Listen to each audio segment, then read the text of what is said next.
Awesome. We'll give a couple of minutes just to wait for a few more people. But if you want to put in the chat where you're joining from, how you doing today? We'll use mostly the chat this time for comments.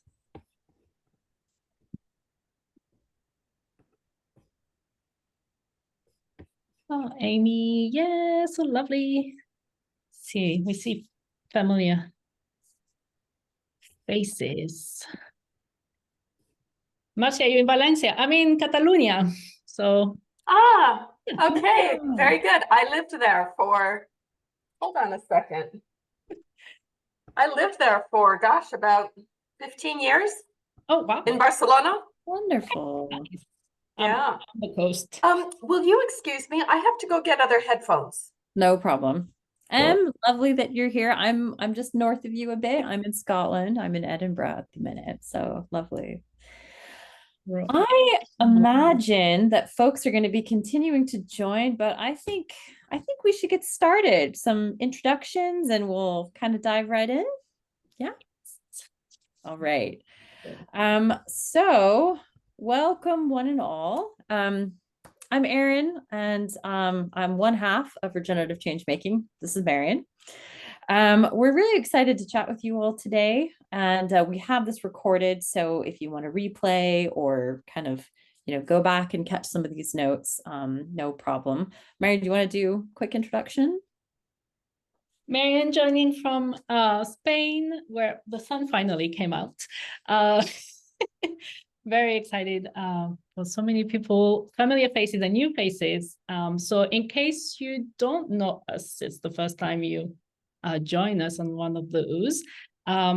We both worked in the humanitarian sector, and we were in 2017 in Iraq, and Erin and I met working for the same organizations there. And we really clicked because we had experiences with burnout, and we're really looking at how we create better staff welfare. We're really seeing that traumatized people are helping traumatized people, and burnout is really a huge issue in that sector. And since 2017, we've been just training until COVID happened, and we were like, let's do this. And we founded Regenerative Changemaking to really support changemakers doing the important work you're doing, but without sacrificing the well-being, because we need leaders, changemakers thriving and creating a different paradigm, a different way of continuing doing good work. So that's a bit, in a nutshell, our mission and what we dreamed of. Erin, you want to? Yeah, so we had this big idea, and then we both kind of went different ways and retrained, really. So I think it's important to note that Marion and I both come from sort of therapeutic background. So I'm a practicing psychotherapist, and Marion's a somatic experiencing practitioner. And I also actively do research at the University of Edinburgh around climate change and psychotherapy and sort of the intersections around this. But what we both found that was really limited in our fields is that there's a sort of individual approach. And we're like, burnout is this big structural issue that transcends the therapy room. It transcends so many things. And if we really want to get at changing some of these patterns, we have to think in a much bigger context. So that's what we're going to share with you today.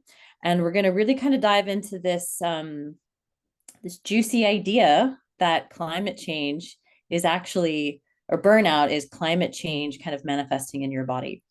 So before we get started, we like to do a little arrival and grounding, and these topics can be quite activating. So Marion's going to dive into a little arrival work, and then we'll dive into the meat of it. Wonderful. So invite you depending on your setting. But if you are in nature or you have some access to nature through your window or something, you can orient to that, or otherwise we'll do it. I invite you to close your eyes and imagine your favorite place on earth in nature. So really invite you, if you're driving, don't close your eyes, please don't do that, but invite you to close your eyes and take a moment first to really notice the support underneath you. So you might feel your feet on the ground, your butt on the chair, your back against the chair or the wall. If you're standing, really just noticing your feet planted on the ground. Yeah, and taking a moment to notice how your body, what's present at the moment. There might be a bit of nervousness, activation. There might be the day, things from the day with you. So invite you to really bring your attention to that contact with the support underneath.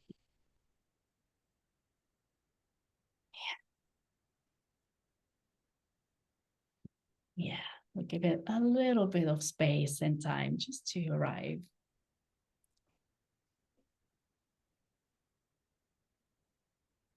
Awesome. And when you're ready, you might already have it in mind. So I invite you to picture that place in nature, a place that you really love, that you go back to, or it can be a particular place, a memory, or it can be just like, I love the mountain or I love the beach. And I invite you to feel your feet in that place, really looking around you and noticing the colors, the shade, the light, the plants. Are there flowers? Is there water?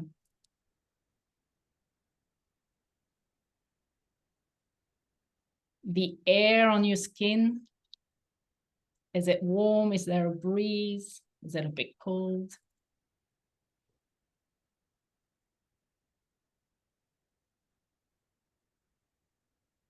Are there any sounds? Birds? Insects?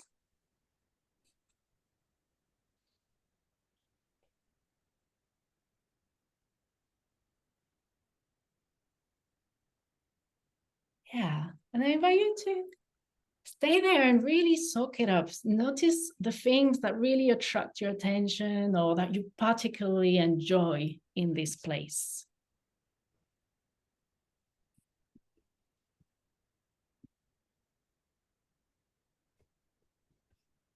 And see if you can notice how your body responds to that. There might be a softening, an opening in the body. Maybe your postures change. I see some smiles. Maybe your breath changes. Just observing and not trying to change anything consciously.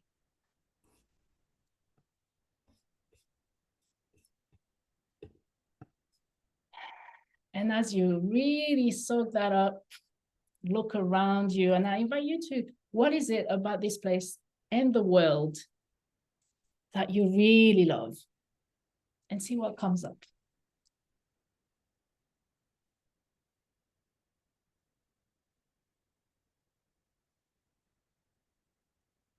And again, notice how that feels.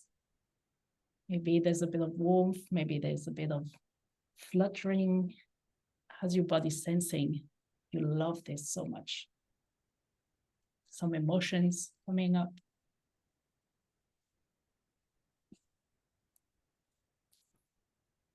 And what might come up is a bit like, oh, I'm in this beautiful place and looking at the future we're heading into. Maybe I have some concerns or a bit of fears, and seeing what those are, naming them.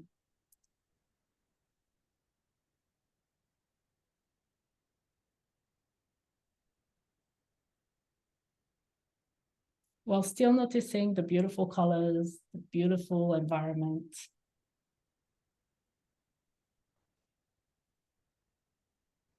Maybe you can walk around that place a little bit and roam around.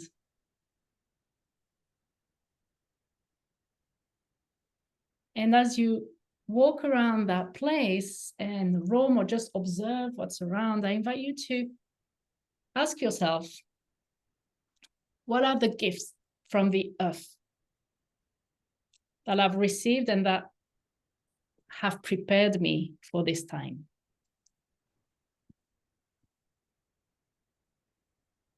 and letting this emerge. It might be something pops, a word, a message, or maybe some animal that comes through, deliver a message.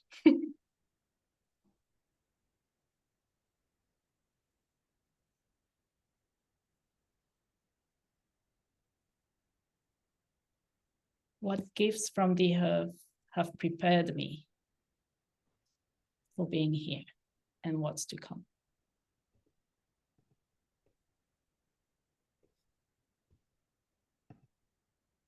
Yeah, again, and notice how that resonates in your body, any emotions that come, any thoughts.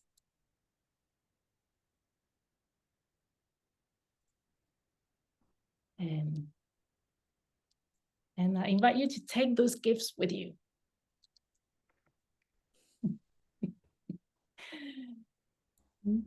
And start noticing again the feet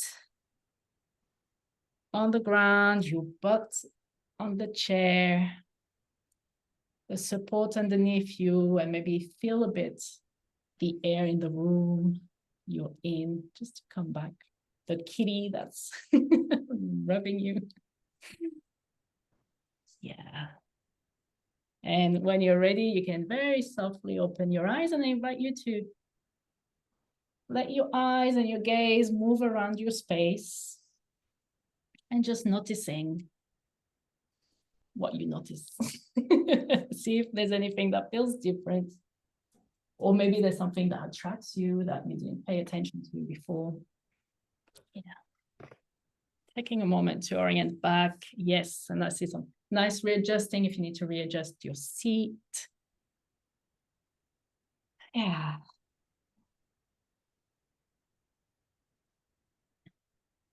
And noticing what's present now.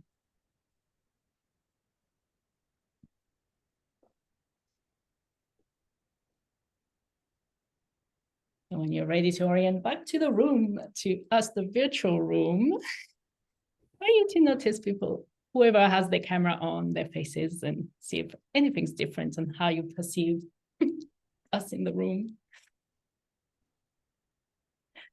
Lovely. Yeah. Awesome. If you want to put in the chat how you feeling, how was that, or any message that came up, anything that kind of surprised you, please do share. That will inspire the rest, everyone, I think.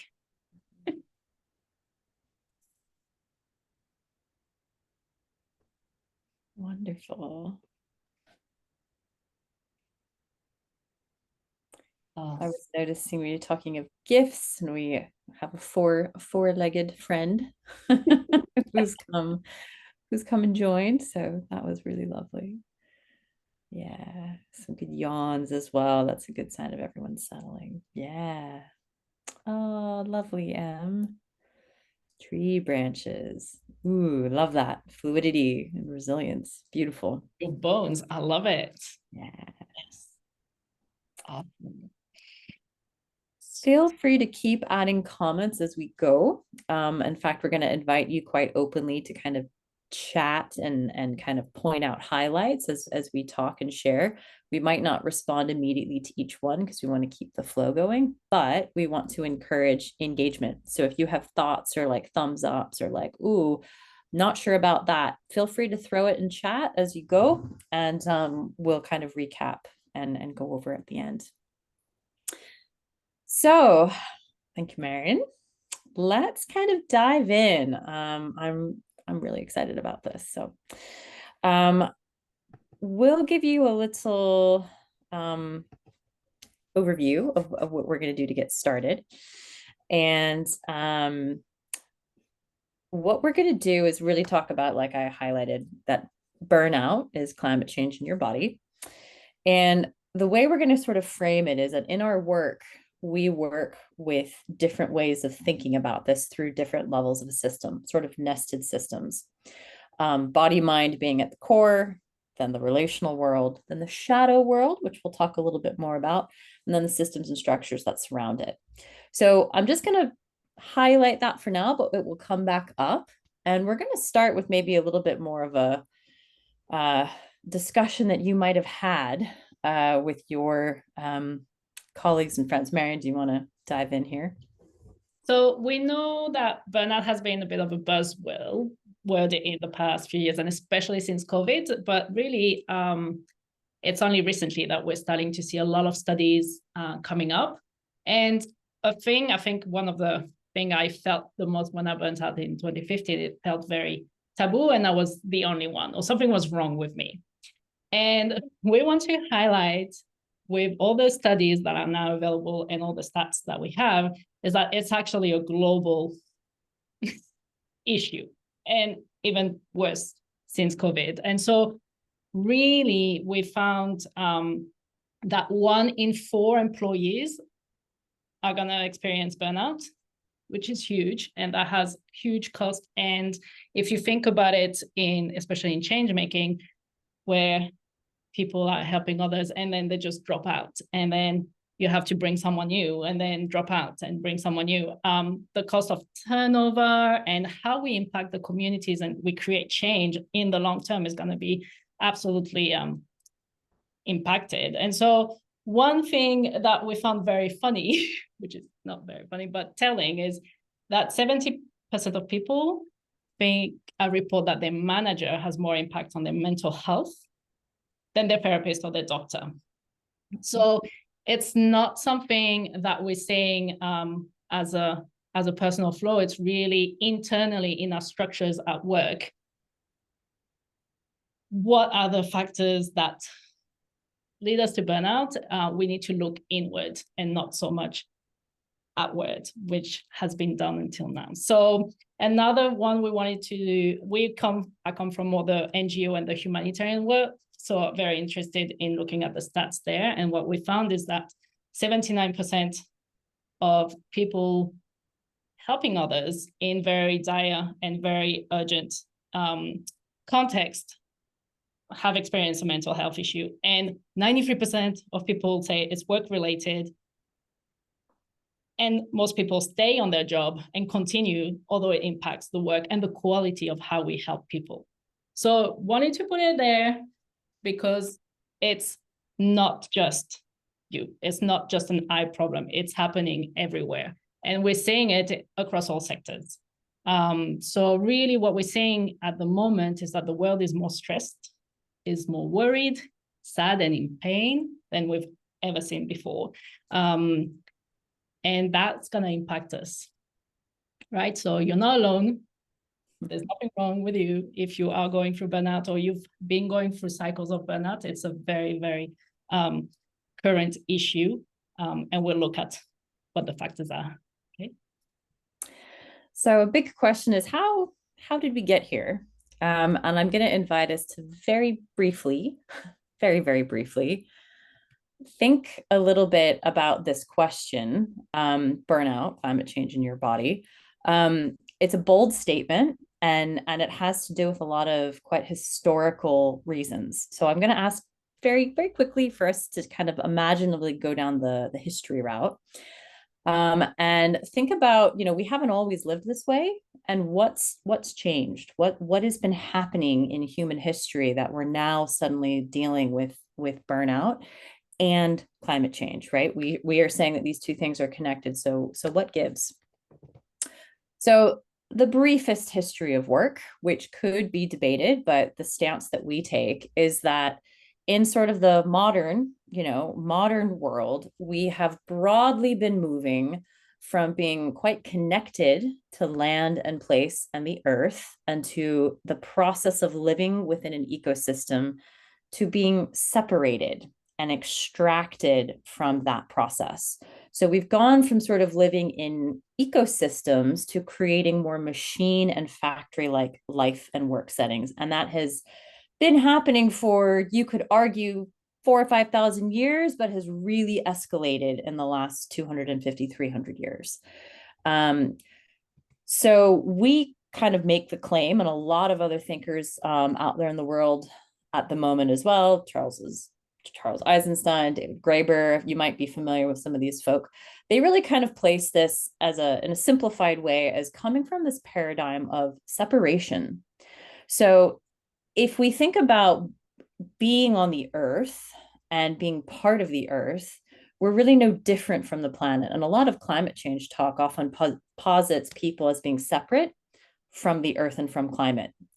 But we can't exist without the earth and climate, and vice versa. So at least as it is right now. So this idea that we're somehow separate from starts to create a ripple effect of ideas, which starts to create a ripple effect in how we structure our lives and society. So this kind of paradigm of separation is something we exist in, and it creates this power over an extraction way of living and working. And the challenge we often find is that even though we're trying to help and make change, we sit within this paradigm. So there's a famous quote, I think it's from Audre Lorde, that said, we can't change the master's way of being with the master's tools. And so we're often caught up in that, right? How do we actually change our paradigm if this is what we're working within? Because everything is kind of surrounding it. So some of the consequences of this idea of separation is that if we're separate from other living beings, then we can control them. And what we do to them doesn't impact me. So if we're separate, what I do to you won't impact me. If we have an interconnected perspective, what I do to you impacts me because we're connected, right? So it's this fundamental flaw in our thinking that has sort of led to domination, power, separation from nature, separation from our needs, quite physical, separation from kind of plants and animals. And we've sort of ceased becoming something connected to everyone else, and we've become a resource, right? So humans and nature have become a resource, something that can be used, extracted, mined, put to work, and ultimately somewhat disposable. So we're staking the claim that this idea of separation and extraction is what's led to climate change. And we'd like to kind of point out the parallels between climate change and burnout. And you'll see that the connection is striking. Before we get there, I'm getting ahead of myself. What we kind of want to make the claim is that this idea of life being disconnected and separate leads to climate change and burnout, right? This idea, if we fundamentally think that our actions don't impact every other living being on the planet, and that their well-being is our well-being, we're going to end up with some sort of discontent. And what kind of our claim on this is that we've seen this at low levels, and it's just been increasing over time. So let's kind of look at, I have a little bit of a lag here, I think. Let's look at these connections. Marion will jump in here, this comparison. So as Erin showed at the beginning, so this is the first time we presented this way. So it's an experiment. So we'd love to have love feedback. Stuff in the chat, please go ahead. But we want to show you how this shows up at the body-mind level, so our own individual level, how this shows up in our environment, how this shows up in our relations, how this shows up in our ideologies and our beliefs, and then how this shows up in the bigger system, right? So we want to draw that parallel to take you from the individual to the systemic. So what we're seeing, so factors and consequences of climate change that we're seeing at that body-mind level. So if we're taking, the individual beings that we have in nature, what we're seeing is there's been a reduction and extraction of habitats, right? We're taking away the life of the support system of the plant's life. And this is kind of also what's happening for us at the physical, mental, and emotional. The way we're living our lives has been reduced. We are so much more separated in city living. We're constantly rushing. We're not necessarily very in tune anymore with what we're eating and how our body is naturally made and should move and respond. So we've started to like really restrict and put ourselves in routines and ways of living that kind of counterintuitive to actually our natural rhythms. And this is a big thing that we're saying, is the idea that we can override our rhythms, we can override our needs, and everything is kind of linear. So we can force nature to produce with fertilizers. We use supplements for our body to continue working and be on top of everything, right? So we're not really paying attention to the moments of rest. It's not valued. The moments of reflections, the moments where we need to let the earth rest so that it can grow again. So we're seeing this in our soil, in our agriculture, and we're seeing it at our own body level. Does that make sense? I want to make sure that as I go, like, yeah, head nods. Yeah, feel free to share your experiences as we go on this. Yeah.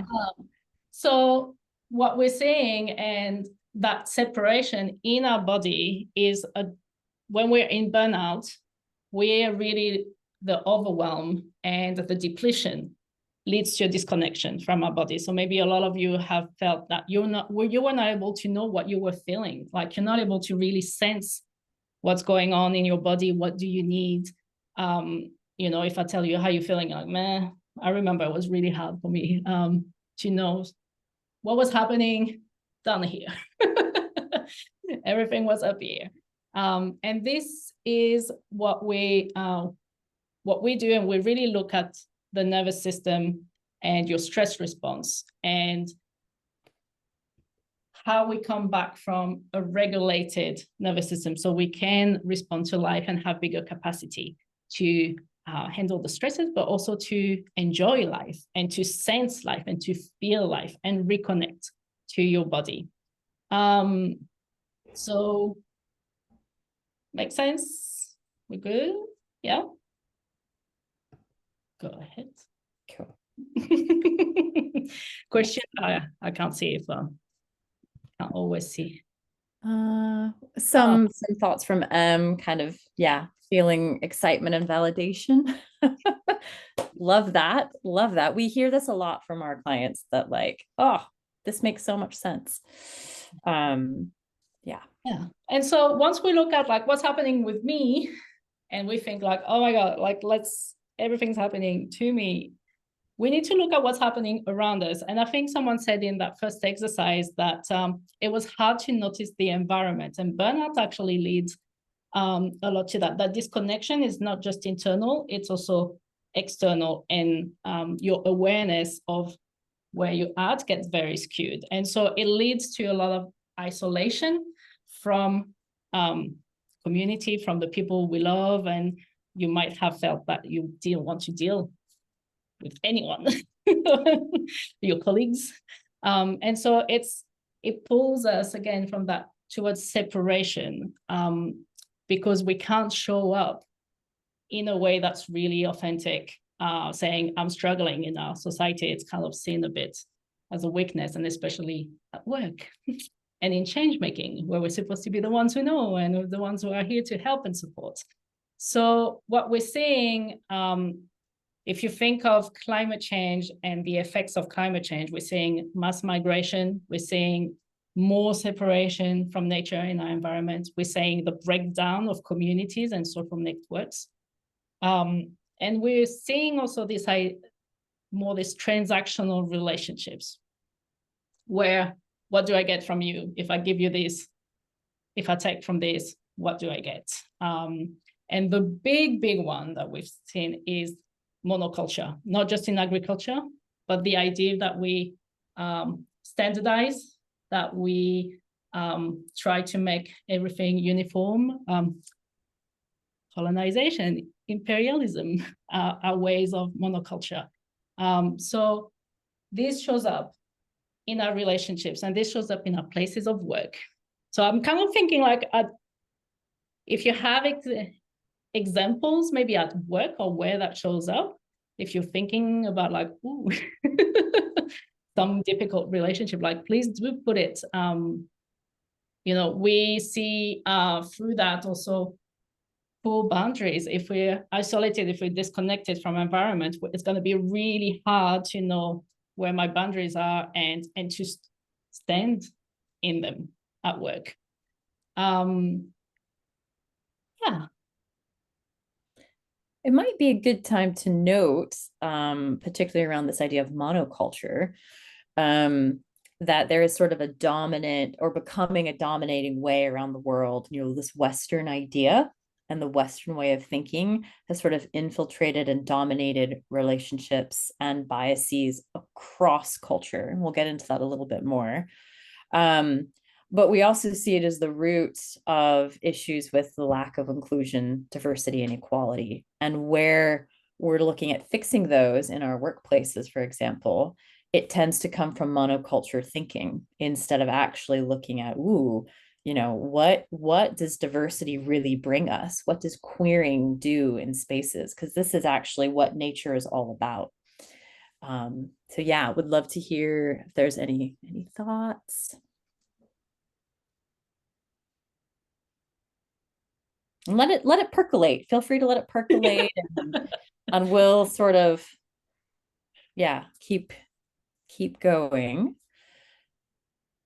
And if there's any questions, if something's not quite clear, feel free to kind of go, what did you mean by that? Do you want to? We'll go to think that I just wanted to say, because we had the co-creation yesterday, and I just came back from another co-creation, and the director from our university joined, and there we discussed the connection between burnout and collective trauma or climate change. And it was very interesting that she was the first one that said, I don't think there is one. So I'm now happy to see that there actually is. And I was like, that's an interesting insight, but I think there is. And now, you show me that there is. It's nice. We'd love to talk to the director of your university. Absolutely. And let me get at this next section. So if you still have thoughts on relations, please welcome them. But I'm going to kind of get at maybe why your director was like, no, we don't have any connection to that. In our work, so again, this is a new way of presenting our information. So if it's not clear, we work at the body-mind level, the relational level, and the shadow level. And shadows are a little bit kind of feels amorphous, but this really shows up in climate change processes and burnout. And it's sort of what's unseen, what we can't recognize, or what's not right in front of us, or what's unconscious is maybe another way of putting it. And perhaps, Maud, one of the reasons that your director is saying that is because there's not a lot of reflection on actually what's driving some of this. So as we hinted at earlier, we really think that this power over coming from extractive and separation tendencies really underpins all of the isms in the world: racism, colonialism, imperialism, homophobia, unethical capitalism, all of these things that basically treat interaction with the world as though some lives matter more than others. And if you think about it, the dominant way of thinking in the world right now, at just about every corner, with the exception of some few places in the global south, are that some lives are worth more than others. Sometimes that reflects in bank accounts, quite literally. Sometimes it's reflected in working conditions. And it often comes down to a scarcity mindset. So this idea of extraction and pulling is connected to scarcity, because when you're all competing with one another, that leads to a sense of scarcity and a fear of otherness and difference, right?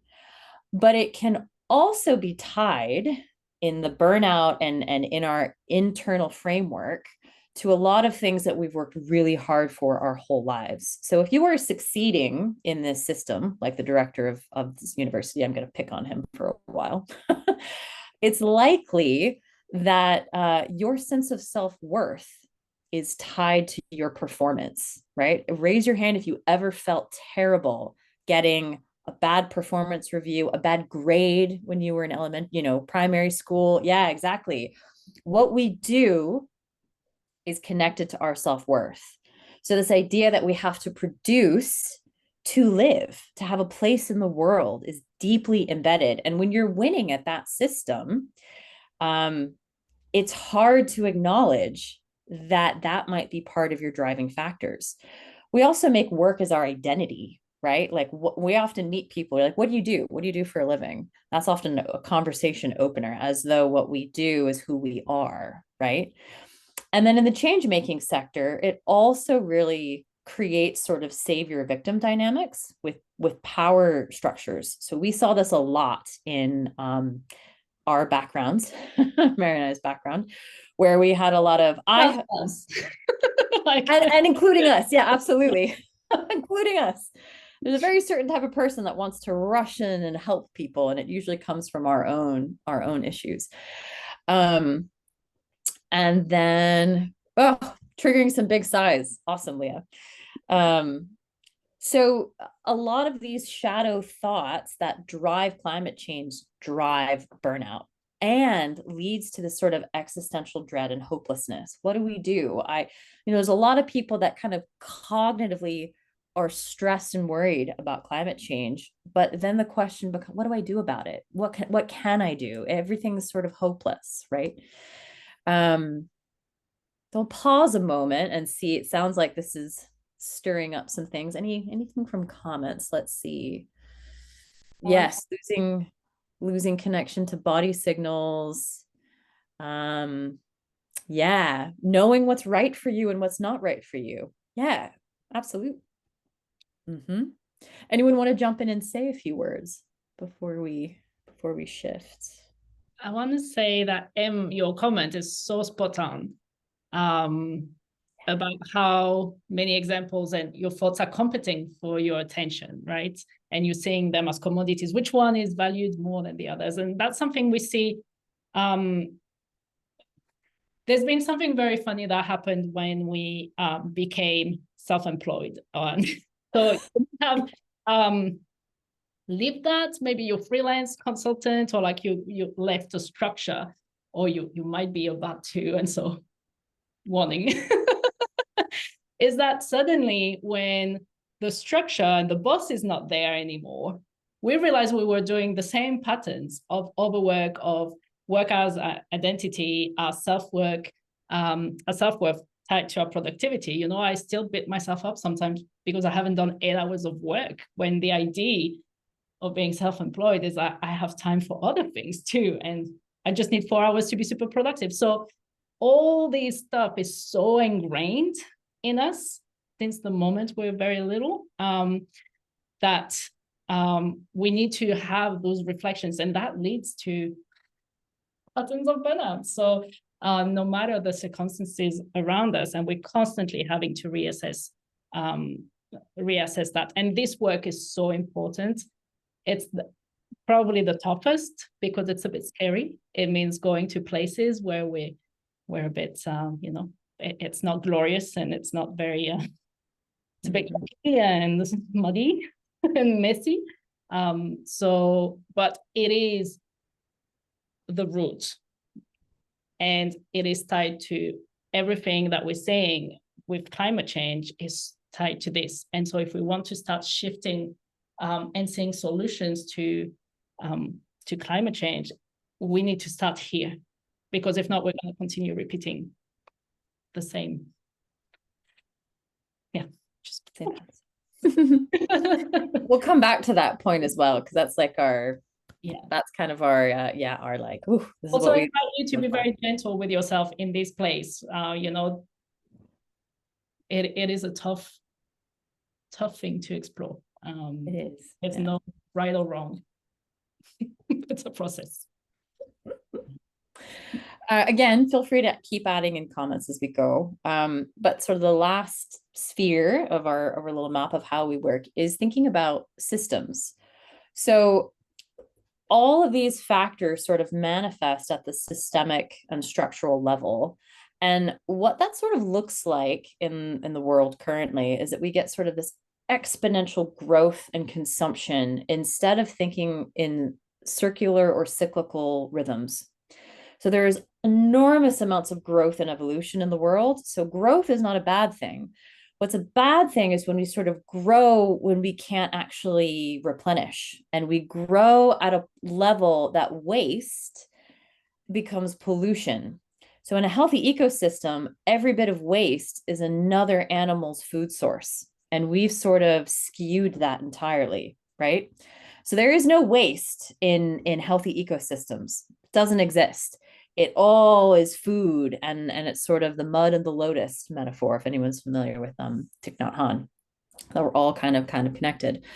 But what happens now with all of these things kind of building up, so all of these issues building up lead to enormous excess and simultaneously enormous amounts of poverty and scarcity. So we have all this excess of goods and services that sort of colonization, global capitalism, in some ways interconnection, which is not necessarily a bad thing. We've created the ability to make so much, but we have a system that keeps everything really divided. And there's kind of this artificial creation of poverty. So we have enough food and we have enough material for everyone to have quite a good life, on this planet, but we kind of artificially have these systems in place where that can't actually happen.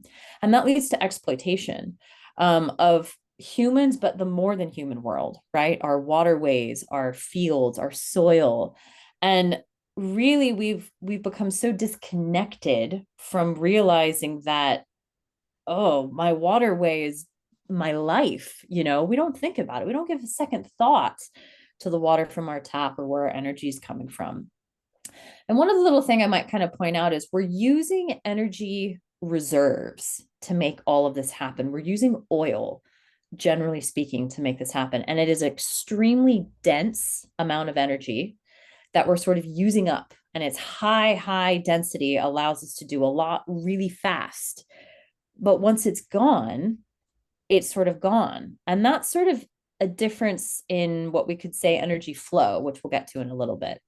So what that looks like burnout at the structural level, when we think about our experience of burnout, is that we become like little machines. Everything's gets simplified and standardized, and organizations become bureaucratic, and you have rigid hierarchies. And this is where we find structural violence and power imbalances really kind of taking over and causing a lot of, management issues, HR issues, and ultimately a sense that you as a worker and a person is kind of disposable to the system, because the system's been designed to make you disposable, just like every other resource on the planet, right? Any thoughts on that, Marian? I feel like there's quite a lot to talk about with systems. Do you want to add anything? I think what came to mind for me for the systems has been, no matter, especially when we're talking about, organizations that have amazing missions, right? And we've worked with them, where we deeply believe in the work. And then what we realized, I think for me, was a big question throughout my career was like, how do we have this amazing mission? And everyone in this organization is so passionate and with the best intentions. And we go out there, and yet internally, we're not able to live to those values and the mission's values, and we're leading. We're not putting. There's a dissonance between what we say we're doing and what we're putting out there and what's happening inside the organizations. And this really, for me, that was the missing piece when we looked at it. So I was constantly repeating going into burnout because I didn't know where to knock on the door. I didn't know where my influence was. There was always I was getting so frustrated with trying to change things when the system is actually made in a way that doesn't allow for you to change at that level. So once you understand how the system works, you can then influence and see what's my role in it? Is it aligned with also my motivation? And then how do we shift to make sure that what we're preaching outside is happening inside as well. So a lot of those frictions, what we're seeing constantly is that people burn out not because of the work they're doing outside, it's because of what's happening in the organizational cultures, and feeling that difference in between what we say we're doing and what we're living and experiencing as a worker, as an employee. Does that make sense? Does that help, or that resonates with some of your experience? Some folks, some nods. Yeah. So I suppose the question then is, well, here we don't have loads of time, so I'm going to kind of push through this. We've sort of said, you know, how does this show up in your working life? These are really common things we see from our clients, you know, breaking boundaries around when you should and shouldn't work. When asking for time off is this huge negotiation, you're just not able to ask for it, or not feeling like you can take time off. Sort of, you know, thinking about extra work that you do, to caring perhaps for children or community or elderly, not impacting your work, because of course they're connected. So these are really common. And I think for time's sake, we're going to jump over this and ask the bigger, more important question, which is, how do we change this? What do we do? We've identified the problem really well. What do we do about it?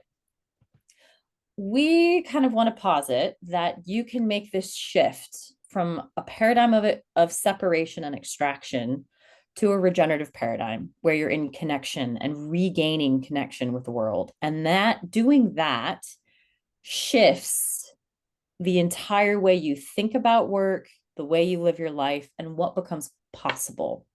So it's about taking human activities and reframing them into living systems and regaining our sense of, hey, we're alive, we're not mechanical, right? So the funny question might be, well, what is regeneration? What is regeneration?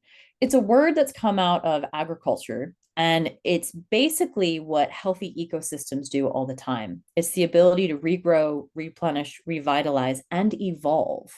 So a key piece here is that it's sustaining and growing. So evolution and healthy development of animals happens when you have a regenerative system.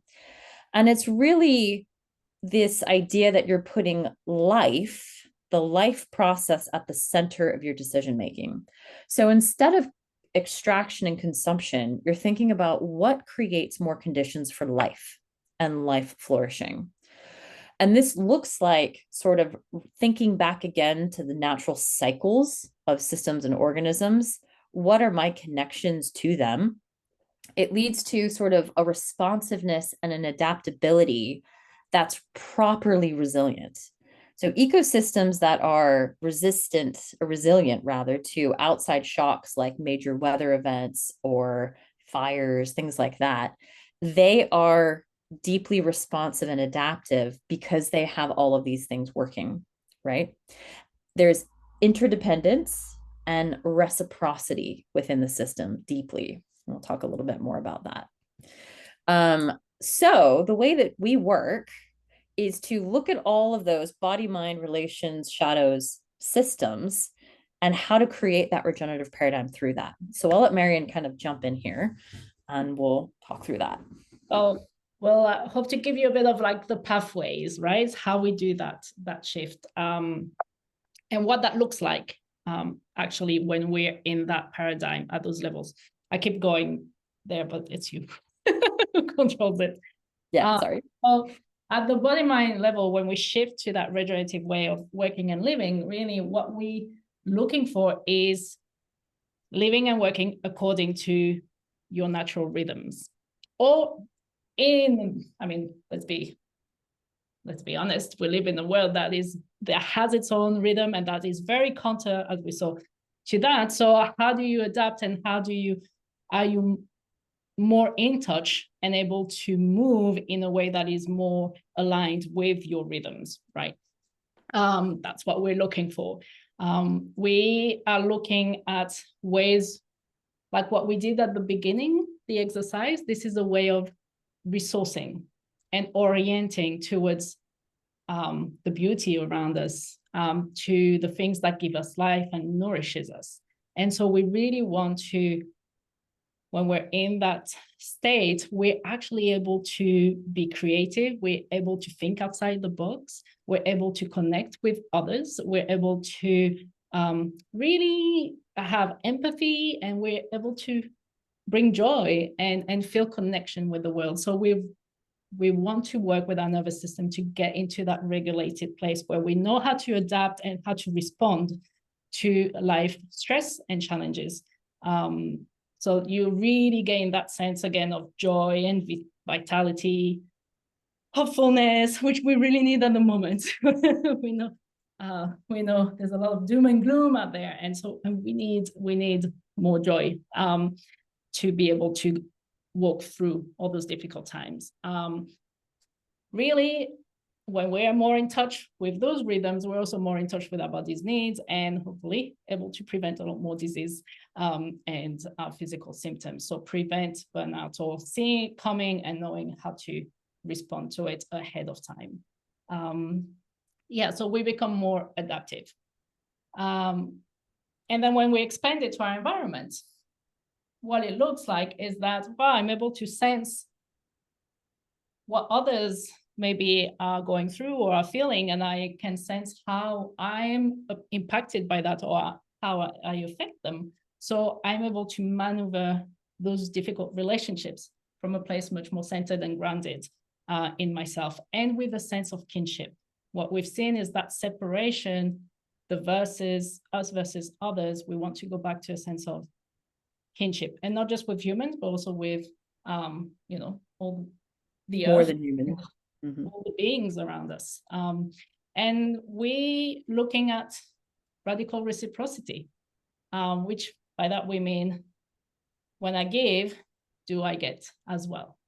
When I give my energy out, what nourishes me, what replenishes me? So it's really going against that culture of, especially in change making, of matter and selflessness.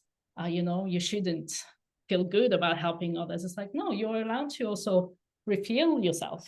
So we're looking for those places where these systems, relationships, environments, where I'm putting my energy in and I'm receiving back.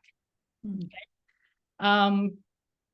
And hopefully that leads also to more inclusion, diversity, and allowing spaces and accommodate spaces for everyone's needs to be met and valued, really. I'll add a note here, Marion, that like in nature, diversity is essential. It's essential to healthy ecosystems. So it's not merely that it's a nice thing, or we do it because we like other people and we like to be accepting. It's essential for health and vitality of a nervous system to have diversity. And with that is also queerness, right? Things at the edges and margins of difference and blurring. That is vital to healthy ecosystems. So when we start addressing these things in relationship, our boundaries become more negotiable. We have a better sense of understanding, to use some psychotherapy language, attachment and needs and bonding. All of these things are healthier under a regenerative paradigm, and that we work with very, very specifically. So the other, I'm conscious of time. The other thing that kind of shifts in this regenerative way of working is shadow. So you start to begin to see that your needs, like Marion hinted at, as the needs of the planet. So this idea that taking care of yourself is actually part of looking after the planet, and that doing self-care, although we have thoughts about the idea of self-care because it's not just individual, but looking after oneself is looking after the planet, right? And seeing that the work that you do for nature is work you do for yourself. And that instead of work being about striving and grasping and meeting scarcity needs, work becomes an expression of your gifts and your talents for the world. And you become a vital part of it. And it kind of increases your sense of belonging. And perhaps most importantly, in a regenerative paradigm, your self-worth is inherent by simply existing and being alive. There's no proving yourself. There's no You know, there's nothing that has to be done to make your presence on earth meaningful and impactful. So it's also inherently, you know, disability, neurodivergent, like inclusive, because this is all part of it, right? And it's something that you don't have to be separate from. It's like, no, no, no, you matter exactly as you are. And that leads to sort of authenticity and abundance, right? And then the other thing that's really important is not that we never have dark periods or what we would call wintering moments, but that actually you embrace wintering and deep reflection and maybe even periods of depression or low mood or things like that as a very fertile and necessary aspect of life. So we don't shy away from these dark periods, we actually integrate them. And we don't have the expectation that productivity should remain the same at the same rate all the time. We're not in perpetual spring or perpetual summer. Conscious of time, but don't want to rush. And the last way that we kind of think about this at the systemic level is that we start thinking about our structures and systems as ecosystems. We should sort of get rid of the term structure because it's not actually mechanical or built. It's ecological. So sort of reframing things like HR policy and management and leadership training in terms of ecology thinking, right? And this leads to sort of shifts in our economic thinking and the way that we think of how resources, energy moves and translates back and forth. And it also allows us to think of our teams and our organizations and the people we serve as living organisms. Because when you get a gathering of living beings together, they start to have their own expression as living organisms. This is why bureaucracies can become self-sustaining. And we think that that's such a problem, but actually that's an emergent process that happens, right? So this idea of interbeing and interconnection is what drives our system level thinking in a regenerative paradigm. And change is a essential part of this. We don't become static. We are absolutely in flow, and metamorphosis and evolution are part of it. So we work with change instead of sort of ham-fisting change, if that makes sense, using flow. Mm-hmm. So maybe just on change. Yeah. Because as change makers, that's what we're looking for. Creating change. And so when we look at the system, and especially from an ecosystem point of view, we're really looking at how do we create the right soil, the right conditions for change to take place, and how can we nurture it?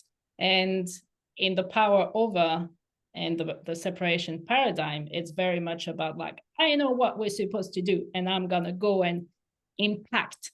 We're gonna impose. It feels very forceful and very top down, right? I'm gonna come over and show you how to do things, and we're gonna fight. Even if you think about all our language around climate change, it's about fighting. It's about combating. Yeah.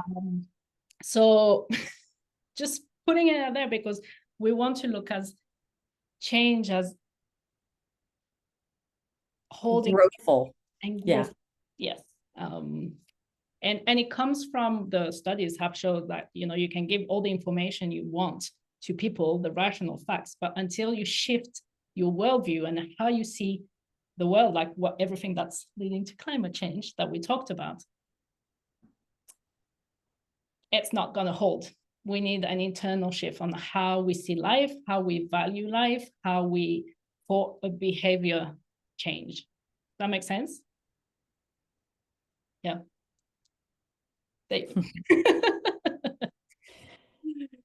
So that's why, actually, Marion, that's a good segue. That's why we actually developed the tools that we have and that we work at this sort of inner to outer way with all of our clients, because you have to hit every level, and just having information about it doesn't shift. You have to, it's a paradigm shift, right? It's almost as much of a internal soul spirit, something shift, right? And so getting back into a sense of connection with the earth is both I'm in connection, but the earth is in connection with you, right? And burnout is part of that. Hopefully we've kind of laid out our case, if you will. I'm gonna get rid of PowerPoint for a moment, because that's sort of the end of what we wanted to talk about, and kind of open up for a little bit of discussion.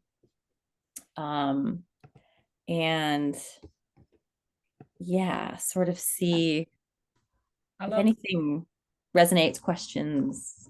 Leah's comment about permaculture. A lot of regeneration comes from the permaculture world. The principles are very much linked to it. So yeah, it's amazing that you're doing that. So in permaculture, Leah, hopefully I'm saying your name right.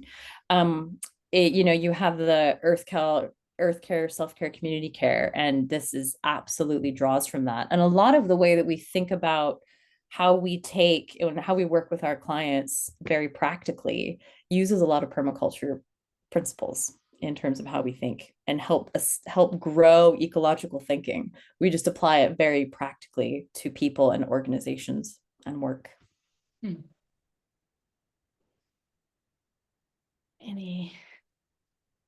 We were very heady this time. We'll give you like the I think that I just wanna say something. Like you said, work becomes an expression of your gifts and talents. And I think as a student, if we really just make the shift of education towards this, then probably most of the students wouldn't see working as such a heavy, draining thing already while working towards it. So I think it's a very inspiring way of seeing work. It's very interesting. Yeah.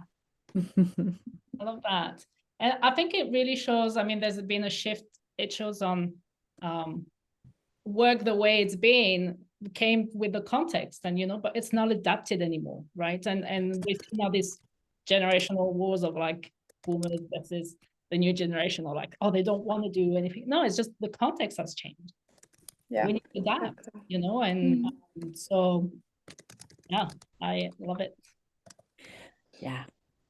So although we deal with work and how people show up in their working lives, this idea of a paradigm of, connection, interbeing, regeneration, it affects everything, just like that great big circle and everything underneath it. It will affect education, it will affect communities, parenting, like all sorts of things. And it's ultimately quite hopeful. So we're sort of, I saw a documentary just the other day that was like, we're between stories and we're trying to figure out how to live our way into a new one. And I really loved that phrasing of that, because I feel like that's what we're doing here. And certainly for all the climate work that people might be doing, or all the self-care work that you're doing, if you don't see them as connected, you're kind of missing something. So Marion and I really hold that although we work with organizations and individuals, we're doing climate work and vice versa. Yeah, go ahead. Yeah, thank you so much. Yeah, I often use the phrase like around the extraction and exploitation of people and planet. But this feels like it's made it way more tangible for me. And yeah, it's interesting actually to really hear this, because I've worked in climate NGOs now for 8 years. And the reason why I'm actually leaving the sector is after a burnout, because I kind of feel like it is almost, obviously, of course, I can only talk about the sector that I've been in, but it is one of the most extractive and kind of like production, out of touch industries, because it relies on people really caring, and really passionate, and they utilize and they extract that. And it's interesting because my friends that work for corporations that are maybe more typically extractive are actually much more resourced. And actually much more, progressive in a lot of these kind of support, like living organism ideas of resourcing people. So yeah, I just maybe wanted your thoughts on that, because for me it was a really kind of difficult realization. Because it's the sectors that should be the ones that, as you said, are prefigurative and are living the change that we want to see, and the connection that we want to see, and the world that we want to create. But it's actually often that sector that is the most exploitative and extractive? So that's such a good question, and is really at the root of why Mary and I are doing the work that we're doing, because that for us kind of falls in the shadow realm. So corporations, particularly now, there's a lot of talk about corporations, sort of, that's not in the shadows with corporations. There's a real openness to the transactional nature of corporate work. So where resources are available, it often comes out of a demand, and often this comes out of the labor movement, right? A demand to a service industry, absolutely, Leah, and absolutely the care industry is hugely exploitative, as well as education in certain parts of the world, and the healthcare industry. So really anywhere where the shadows of the paradigm are hidden, you're going to see that. Now, in the corporate world and other places where there's resources, the moment where there's not enough resources to then meet those needs, things shift, right? And so workers are still treated in quite disposable ways, but they're also able to sort of demand a bit more because that transactional relationship is quite explicit. So that's why we see that. And that's also how you see, like, you know, labor movements and unions and things like that able to advocate, where it's almost seen as, you know, we shouldn't have unions for, you know, for example, psychotherapists care, you know, provide, we don't have a union, you know, there's nothing out at it that exists there in that world, that Climate context. activist union, that'd be lovely. Yeah, right. Yeah.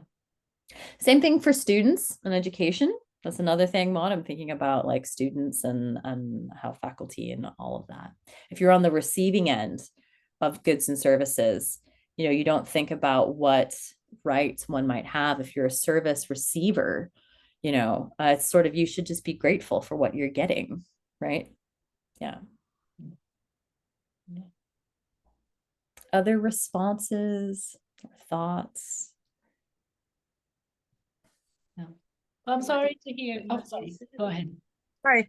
I just wanted to say that I think it actually applies mostly because those sectors are the ones that are trying to shift the paradigm. So it's I don't know, they are like kind of in a battle. Yes. And they don't recognize they also are oh God, my English, that they do not get enough fuel for that change, that they are not supported enough by the organizations they are working for, especially because they are trying to change the paradigm, which is in complete opposite to the workers in corporations. I mean, it's such a good how point. I see it. Yeah, because it's tied to the overall economic system. And so these organizations trying to do really good work, it's tied to the forces and demands of funding and the, you know, how all of that works as well. So the way that it's important as we're pointing this out, the way Marion and I work is we help, and we've worked with quite a few heads of organizations to kind of take all of this at the individual level and figure out what the growthful pathway is. So what we do is we help people create a paradigm shift. And within that, then they're able to find pathways within the system, because we can't just scrap a system. We still have problems, right? And even if we scrapped it, we'd have other problems. So it's how do we use these principles of regeneration to metamorphosize and change? And what does that look like? So it's really important to note that the people doing good work and those of us leaving sectors and trying to find, you know, the Goldilocks, the perfect job, it doesn't exist, but we can still do really good work. I'm just looking a note at Ems. Yeah. Oh, yeah, absolutely. Yeah. Ensuring workforces aren't. Yeah, go ahead. Do you want to jump in? Yeah, thank you. Yeah, I need to leave because I'm off to a shift shortly. But yeah, I work in the National Health Service in England, in workforce development, and currently focusing on bringing in people with lived experience, neurodivergent people, different protected characteristic networks. And so So I almost said that I'm working really hard to make sure that this new workforce isn't exploited. But you've just helped me to rethink that working really hard is probably what I should not be modeling. I should be modeling a softer way of the living organism. So thank you, and apologies, I need to go, but I've really enjoyed engaging with you, and I'll be following up. Wonderful. It's so good. Thank you for your contributions and engagement. And we hope your shift goes well. We'll be in touch if those of you are interested in what we're doing. We're going to be having more masterclasses on the parallels, and Marion can dive in with what we're following on from this. Yeah. We have a follow-up because we usually like to do this in a very practical way too. Let's show you what that looks like at each level. Usually do it in a workshop, and it's actually too short, so we decided to do a 4-day experience starting on Sunday, all online, and where we'll walk you through the practical and really for you to reflect on where you're at each level. So we have a coaching program that for 4 months, that's everything we do, and we're there with you and stuff, but we know that not everyone can do that. So we wanted to give you the taster, or like really give you already like some of the tools and the practices and the strategies that you can work out for yourself in a shorter time and lower price, obviously. So if you're interested, I'll just drop the link. It's only, we've put it at $66 to make sure that you get the chance to really dig deeper dig deeper and dive a bit more, and really get some of the tools and the practices that we use to start that shift. It's a process. That's the thing. This is like when we talk about changing a paradigm, like it's a process and a journey, but we need to start somewhere. And so that's what we want to invite you to do. We want to explore more, and we're trying something new. So I've put the link in the description in the chat, and so go ahead there. We'll send the replay, and we'll send the link also in the replay, with the replay via email. Yeah, we're very excited because it's gonna be fun. Yeah. And I'll say, in the spirit of reciprocity, if you have feedback on what you've heard or what you've thought and you'd like to share, let us know. So even if you're not interested in kind of going deeper and diving into the topic, let us know about what you've heard. It's really helpful, even if it's like, oh, that really gave me some thoughts, inspiration. That's helpful to hear. Or, I was confused about that one point.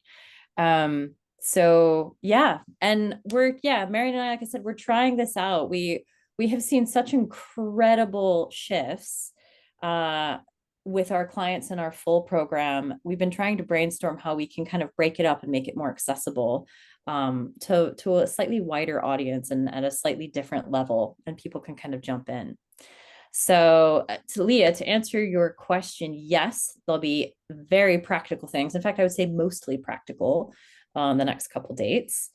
And also Martha had a question I don't want to lose as well. Examples of orgs and institutions that have taken on this approach. Yes, I would say that where this works the best, Martha, is when you get senior leaders that have sort of gone through their own shifts and they really get it and they go, I want this to change and be different. So big organizations that you might have heard of, Patagonia is a great big org example. And Vivo Barefoot, that makes shoes, is another good organization. And then our own clients, actually, we worked with a woman named Jean, who lives and works in South Africa doing amphibian conservation. And she actually broke away from her org and created her own org after kind of working with us and learning. So the answer is yes. And Marion, do you want to give some more details about how the program works? Yeah, so it's actually, we're hosting it via Telegram. So we'll drop audios, we'll drop reflections, exercises there every day. So you can do it at your own time. Like we don't need to be live. We'll have a live Q&A on the Wednesday, but otherwise it's really to do it at your own time. And it doesn't feel like you have to show up at a certain time, because we know people are busy and everyone's in different time zones as well. So it's really the idea of you can ask questions and comments. We like Telegram for that because it's not like WhatsApp where it gets very busy and crazy. We drop something and you can comment on that and go back to that and etc. So it's all how do you say asynchronous? Asynchronous, yeah. So we'll drop things in there for you to reflect on, to learn, to practice. We'll hear your feedback, questions that come in, we'll reply to that over the 4 days. And we'll have one space where we can really dive into the questions and your situations and what's coming up for you as well. So yeah, so it's a new format. We're testing it, we're experimenting, we're seeing how that resonates with you guys, and if that helps. And so Marcia, sorry. I was just going to answer, yeah, Marcia, I'm not sure. Your question. It's meant to be light touches frequently, and you can kind of do as much or as little of it as you want. So that's why we've done it this format. It doesn't require you to show up on Zoom. It doesn't require homework in a way that you feel you have to do it. We're sort of, you could think of this as sort of scattering seeds, regenerative seeds, and seeing if they take root where you're at. Mary, do you want to add anything to that? No, that's it. Then you have it and you can always go back to it. And so, yeah. So there's no like faffing with technology, having to log into a course, having to log into, like, you have access to it on your phone, you have access, you can download stuff. Send us messages direct. Yeah. We know with our busy life and burnout, we want to, it's hard to get ourselves into those momentum. So we want to make it as easy as possible to access things. And yeah, come play with us. Yeah, see what happens. See if you co-create something fun. In the interest of time, I think we should sort of end it there, but I want to say thank you all so much for your presence and, your participation and thoughts, and those of you who kind of shared thoughts and videos, and those of you who are kind of quiet in the background, thank you too for your presence, because we know you're holding space and that matters too. So yeah, love to hear your thoughts and feedback, and we'll be in touch on socials and in the wider world. So go well. Take care, everyone. Bye. Thank you. Bye.